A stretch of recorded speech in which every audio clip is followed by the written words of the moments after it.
Well, first off, I'm going to talk a little bit about bubbles and also about unexpected currency devaluations. And just right from the get go, um, a lot of times, silver's viewed as an investment, but it's also, you can also say it's like a safety insurance policy against dramatic currency devaluation. Because what happened in Venezuela, they devalued their currency another 47%, 47.5% over the weekend, real suddenly. Now, if you look at the history of Venezuela with the Bolivar, they've devalued their currency several times at least over the last so many years. It's been devalued quite a bit. But there's a lot of things that seem to be coming up on the horizon. So I think of silver almost like, hey, you want to go rock climbing and you don't have any ropes. You could do it that way, but like silver's like the ropes. It's your safety net. It's more than an investment. It could be sudden death type stuff, but I don't think the dollar is going sudden death. I've been saying that right along. I don't think the dollar is even actually going to lose, like really bad, like some of the drama people are saying. But there is a major devaluation in the works, and that's obvious. I'm saying the obvious there, but even Bernanke has said that in his speech way back about devaluing the dollar. He's done everything before that. He's basically done, the QE and everything else before this. And the last thing actually is to devalue the dollar.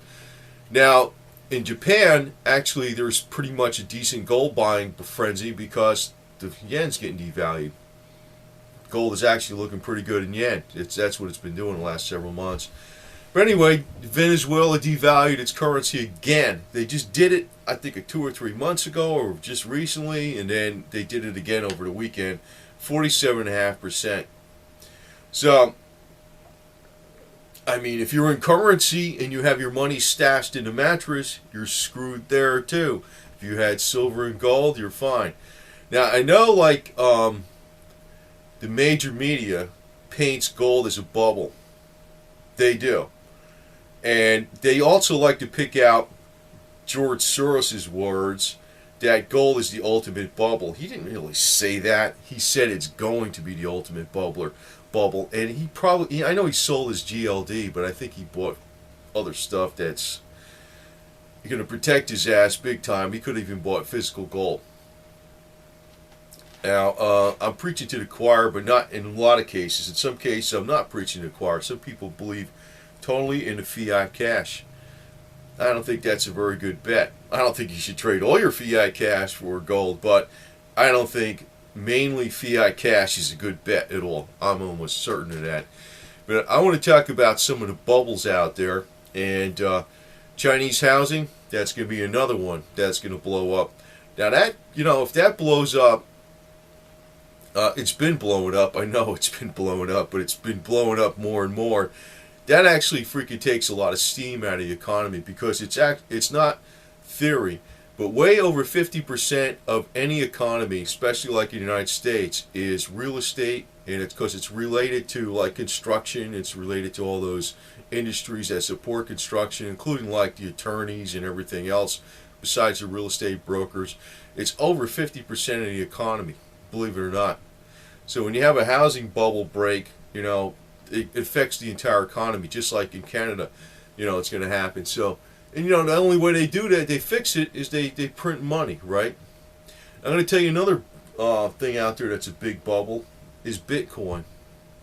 I know, like they said, it was a bubble when it was at 30 or something, like a long time ago, and then now it's at 83. But it's actually indicating to me that it's in a bubble, and not this second, but it's the fact that Max Kaiser is pushing it. I don't know, man. Being too honest here, maybe, but if he's pushing, well, if he can criticize Ben Bernanke, I can criticize him, First Amendment, damn it.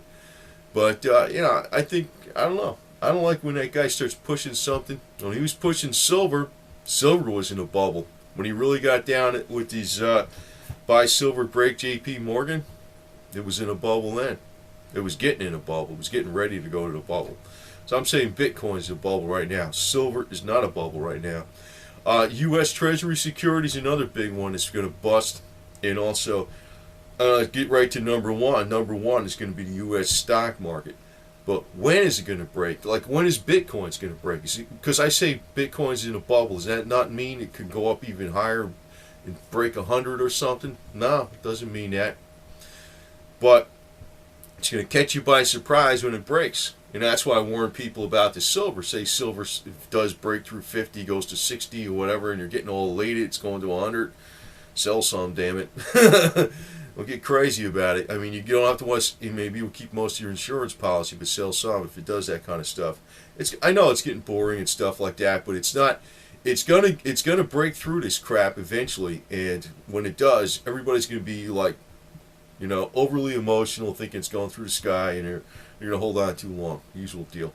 But another thing that's going to break right now is U.S. stock market. It may not till like this summer though. So if you're shorting it, man, you might have to short it forever. I wouldn't short it. That's one reason.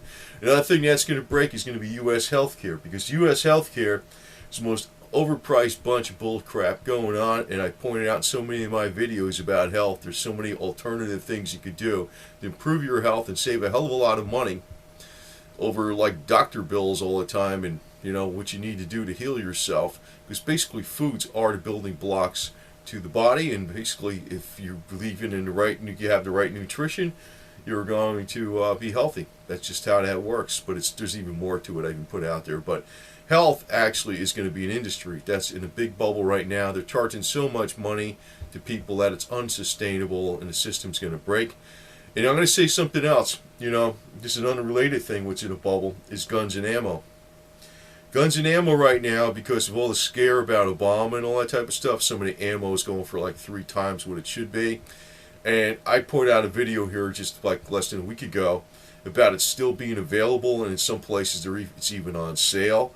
I would not pay some exorbitant price for ammo because you're scared about them banning ammo and driving up all the sales of ammo. Just look around. Don't freaking go crazy spending like top dollar for stuff, because this bubble's going to break also. And actually, if I was the government and I needed some money, and I was the Department of Homeland Security, of all those rounds I supposedly bought, those rounds of loaded ammunition, I would start selling them back to the public for twice the price so I can recoup the money. There you got more money for the government and get rid of the bullets, right?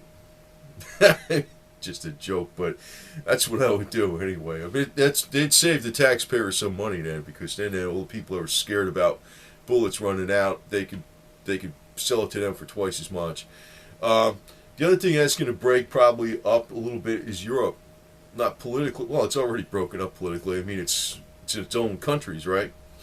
But as far as the euro, Mark Farber alluded to this about some people exiting the euro, and I think that's legit. I mean, pretty obvious right now. So, I'm going to say this: some people are way too much fearful of buying silver. Oh, it's going down. I don't know. I mean, if you knew, this is almost like a number one golden rule in investing. You're never, ever, ever going to know the exact bottom of anything. Pretty much. If you knew that, you'd be the all-time greatest investor ever. If you could actually, it doesn't even matter when you sold it, so you didn't sell it at the high, but if you could actually pick the exact low of something every time, you'd be the wealthiest person that ever lived. Thing is, nobody does that. So, when you pick stuff and you think it's low, it may go lower. And actually, if you look back at what happened, we're not going into Weimar Republic inflation. I don't want to get into that garbage, but just as an example of how people got fooled out of silver and gold in Germany, it was actually going down for a while. And what happened? It went like this. It went like a rocket ship, where the currency wasn't worth nothing. And just like I pointed out, we're not Venezuela. We're not going to have an overnight devaluation, but that's almost like how things happen, because people in Venezuela didn't expect that. They just had a devaluation. Now they had another 47.5% over the weekend, so they didn't expect another one. Actually, if you knew this ahead of time, what most people do is actually the wrong thing. What the few people do that get it right, they're always in a minority. That's the way it works. So you're going to hear, basically what I preach on here is because I think the people that are sticking with gold and silver, they're in the right area. I'm not exactly a cheerleader because I think there's going to be a time to sell. But, they're in the right area right now. And these people, they're getting dissuaded from it. And I'm saying, I don't sell bullion, I don't sell any of that kind of garbage, but you're in the right area because when something happens, it's going to be unexpected. So, and silver and gold ain't in the bubble. Now, if it goes up to $60 an ounce or breaks through 50 and Max Kaiser starts coming on his scene again, I don't know about that guy, man. Yeah, I don't know about him, man. Anyway, he's another one. It's like a different types of bankster, except for the alternative community, I guess. But anyway, just stick with it, man. Don't worry about it too much. I mean, you're not gonna. It's not something where you get rich next week. It's not a day trader freaking type thing. Gold, buying physical gold and silver is not day trade type stuff. I mean, because you got a premium when you buy it and you got a discount when you sell it, so it's a longer term hold. But yeah, people are getting bored with it, but it's not in a bubble. It's not in a bubble. And that stuff that the major media picks out about George Soros, it's not exactly what he said. I think George Soros actually has a lot of physical gold, and I pointed this out before. There's a lot of stuff that people have that are very wealthy that nobody knows what they have, because I've seen some of that stuff, and they're not stupid. They're not going to lose money. They don't tell the public what they're doing. They don't. If George Soros was buying tons of gold, he wouldn't tell them. And Warren Buffett is never going to tell the public to buy all kinds of gold because he wants them to buy his funds, right? So, just beware. Just like in Cyprus, the unexpected happens. That's why you have silver and gold. It's like your safety rope when you're climbing rocks, right? Same deal.